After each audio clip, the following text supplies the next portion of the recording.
You can now create charts with Megalytic CSV Widget. Simply drag the widget onto the page, click Upload a File, and choose your CSV file. By default, the widget displays the data in a table, but you can open the widget editor and switch to a pie chart or a bar chart. In addition, you can use the same CSV widget to link to data in Google Sheets. In that case,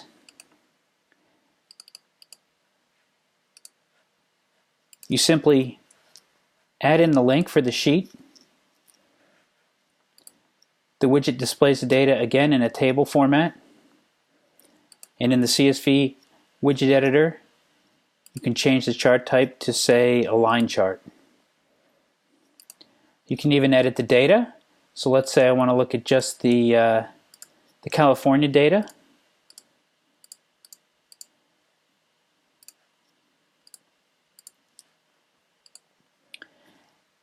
And in addition, when I edit data in the sheet, it's reflected in the CSV widget. So this is a live connection to the data, which you'll see when we refresh the widget or change the chart type. We now have 10 here, whereas before we had 5.